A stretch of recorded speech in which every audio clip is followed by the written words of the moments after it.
দীর্ঘ প্রায় ৭ বছর ধরে ভগ্নদশায় পড়ে থাকা রাস্তা সংস্কারের দাবিতে আন্দোলনে সামিল হলেন জোলাইবাড়ি বিধানসভা কেন্দ্রের পশ্চিম পিলাক, নমপাড়া ও তাঁতিপাড়ার বাসিন্দারা। বৃহস্পতিবার সকাল থেকে জোলাইবাড়ি বিলোনিয়া সড়ক অবরোধ করে বিক্ষোভ দেখান স্থানীয়রা। তাদের অভিযোগ, একাধিকবার প্রশাসন ও জনপ্রতিনিধিদের বিষয়টি জানানো হলেও সমস্যার সমাধান হয়নি। খবর পেয়ে ঘটনাস্থলে পৌঁছান জোলাইবাড়ি ব্লকের সমষ্টি উন্নয়ন আধিকারিক নবব্রত দত্ত। তিনি দ্রুত রাস্তা সংস্কারের আশ্বাস দিলে অবরোধ প্রত্যাহার করেন আন্দোলনকারীরা। এখন প্রশাসনের পদক্ষেপের দিকেই তাকিয়ে রয়েছেন এলাকাবাসী।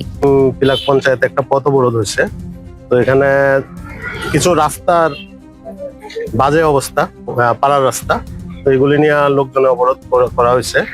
তো এটাতে আমি নিজে গিয়ে দেখলাম যে রাস্তা অ্যাকচুয়ালি খারাপ অবস্থায় আছে, যদিও ব্রিক্সলিং আছে কিন্তু অনেকটা জায়গায় ভাঙা।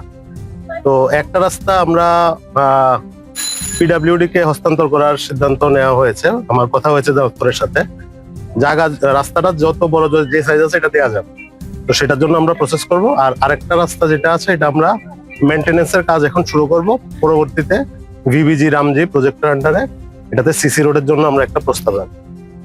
আর আপাতত এটা মেনটেনেন্স করা হবে এর মধ্যেই। তো আশা করি সমস্যা এই দুই রাস্তার সলভ হয়ে যাবে। সরকারের একটু সময় দিতে হবে, সময় দিলে হোপফুলি 2-3 মাসের মধ্যে কোনো একটা আপনারা পজিটিভ রেসপন্স পেয়ে যাবেন এলাকাবাসী। Thank you.